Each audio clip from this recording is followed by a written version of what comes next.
मित्रों नमस्कार। Right to emotion channel में आपका स्वागत है। मैं अशोक माशुक्ला आप लोगों के समक्ष एक नए वीडियो को लेकर के आया हूं। आज का ये वीडियो वर्तमान में ट्रेनों के संचालन के संबंध में बनाया गया है कि वर्तमान में जो ट्रेनों का संचालन रोका गया उसमें से पैसेंजर ट्रेनों की बहुत बड़ी संख्या है कि जिनको अनिश्चितकाल तक के लिए स्थगित किया गया। वर्तमान में पैसेंजर ट्रेनें चल नहीं रही हैं और इसके लिए देश के यात्रियों को बहुत बड़ी समस्याओं का सामना करना पड़ रहा है। और हम इस बारे में अपना आज का नया वीडियो शुरू करते हैं। और वीडियो शुरू करने के पहले आप लोगों से ये अनुरोध करते हैं कि जिन लोगों ने हमारे चैनल को सब्सक्राइब नहीं किया है वो लोग हमारे चैनल को सब्सक्राइब कर लें, इससे कि हमारे आने वाले वीडियो आप लोगों को लगातार मिलते रहें। रेल मंत्रालय भारत सरकार के अधीन आता है, इसलिए हमें केंद्रीय सरकार के अधीन जो विभाग हैं उन्हीं के अंतर्गत सूचना आवेदन करना चाहिए। रेल मंत्रालय से सूचना मांगने के लिए हम अपने सूचना आवेदन में यहाँ पे जिस प्रकार से मांगेंगे उसका हम एक प्रारूप आप लोगों को बता रहे हैं। वर्तमान में ये देखने में आ रहा है कि जो ये पैसेंजर ट्रेनें थी उन सारी ट्रेनें एकदम से बंद कर दी गई हैं। उनके बारे में किसी को कोई जानकारी नहीं है कि ट्रेनें कब तक बंद रहेंगी। इसके लिए यहाँ पे देश के जो भी जिन लोगों के पास पैसे की कमी थी या जिन लोगों के पास संसाधन नहीं थे, रोजगार संसाधन नहीं थे, उन लोगों को आने जाने में पैसे की कमी का सामना करना पड़ रहा है। इसके लिए हमारा देश के सभी नागरिकों से अनुरोध है कि वो लोग ट्रेनों के संचालन के संबंध में अपने प्रार्थना पत्र दें और उन प्रार्थना पत्रों पर की गई कार्रवाई के बारे में सूचनाएँ मांगें। इसमें देश के हर नागरिक को अधिकार है कि वो इसके संबंध में ट्रेन चलाए जाने के संबंध में प्रार्थना पत्र दे करके उस पर की गई कार्रवाई के संबंध में सूचना मांग सकता है। हम सूचना आवेदन किस रूप में देंगे इसके लिए हम बता रहे हैं। हम लिखेंगे सेवा में जन सूचना अधिकारी कार्यालय सचिव रेल मंत्रालय भारत सरकार। इसके बाद में फिर लिखेंगे श्रीमान जी प्रार्थी सूचना का अधिकार अधिनियम 2005 की धारा 6(a) के अंतर्गत निम्न बिंदुओं के बारे में सूचना प्राप्त करना चाहता है। इसमें नंबर 1 पर हम ये लिखेंगे कि यहाँ पे ट्रेनों का संचालन वर्तमान में जो पैसेंजर ट्रेनें स्थगित की गई हैं, पैसेंजर ट्रेनों का संचालन किस अवधि के लिए स्थगित किया गया है और किस नियमावली एवं शासनादेश के अंतर्गत निरस्त किया गया है। संबंधित शासनादेश और वर्तमान प्रचलित नियमावली की छायाप्रति उपलब्ध कराएं।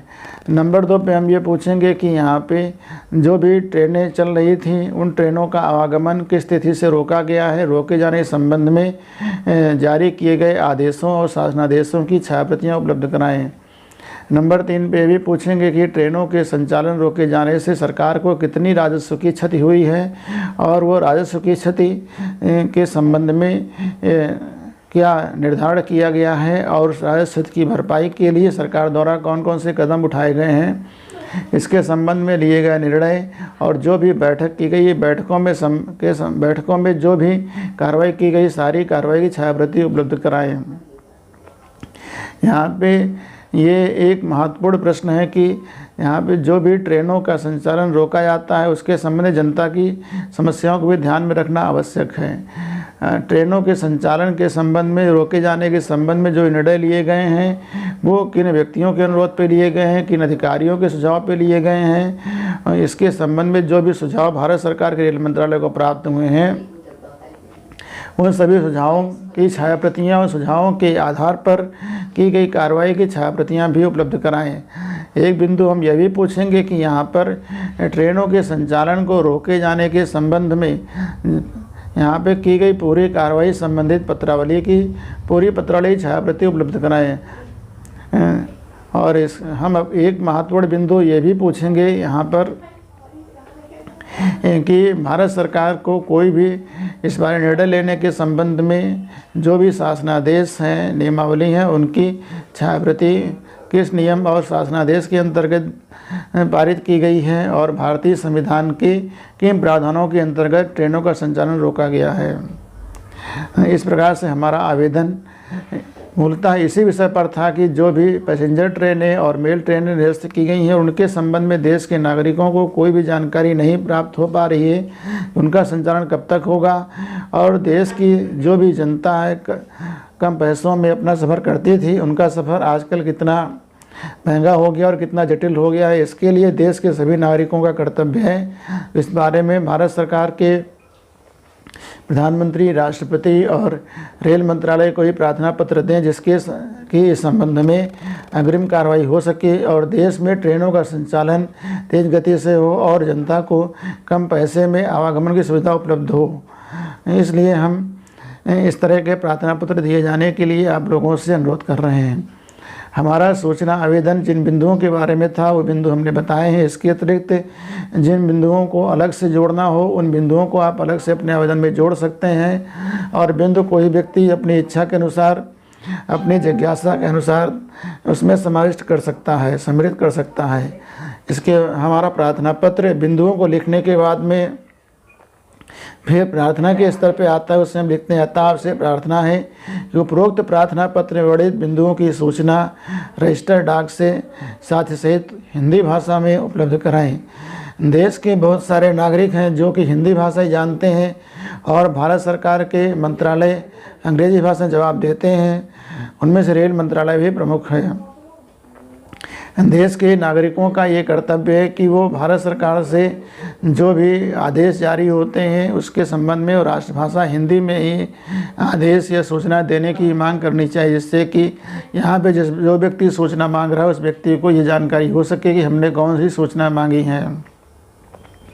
उसके बाद में फिर हमारा आवेदन इस तरह से तैयार होगा। हम नीचे लिखेंगे प्रार्थी के बाद में अपना नाम, पता, हस्ताक्षर लिखेंगे और इसमें सूचना मांगने वाला व्यक्ति अपना मोबाइल नंबर भी डाल सकता है।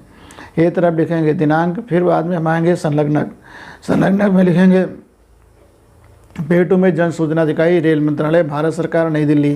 प्रेषक में आवेदक अपना नाम, पता लिखेगा और उसके बाद में ये आपका पोस्टर यहाँ पे सूचना आवेदन तैयार हो जाएगा। सूचना आवेदन तैयार होने के बाद में हम यहाँ पे सूचना आवेदन की फ़ोटोकॉपी और पोस्ट ऑर्डर की फ़ोटोकॉपी कराएंगे। उसके बाद में मूल पोस्टर ऑर्डर और मूल आवेदन को व्यक्तिगत रूप से रजिस्टर डाक से सचिव रेल मंत्रालय भारत जन सूचना अधिकारी कार्यालय सचिव रेल मंत्रालय भारत सरकार नई दिल्ली के समक्ष प्रेषित करेंगे। 30 दिन तक हम इंतजार करते हैं। सूचना न मिलने पर हम रेलवे मंत्रालय के कार्यालय में प्रथम अपील दाखिल करेंगे और प्रथम अपील निस्तारित न होने की स्थिति में या प्रथम अपील दाखिल करने के उपरांत सूचना न मिलने पर हम केंद्रीय सूचना में द्वितीय अपील दाखिल करेंगे।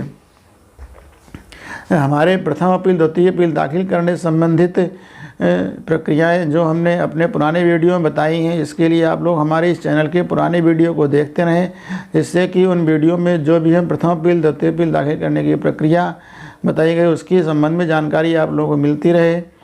आज के इस वीडियो में इतना ही। हमारा वीडियो आप लोगों को पसंद आया तो पसंद करिएगा, सोशल मीडिया के सभी माध्यमों पर शेयर करिएगा, जिससे कि इस वीडियो का फ़ायदा अधिक लोगों को मिल सके। और आज के इस वीडियो में इतना ही। मिलते हैं अगले वीडियो में, तब तक के लिए धन्यवाद।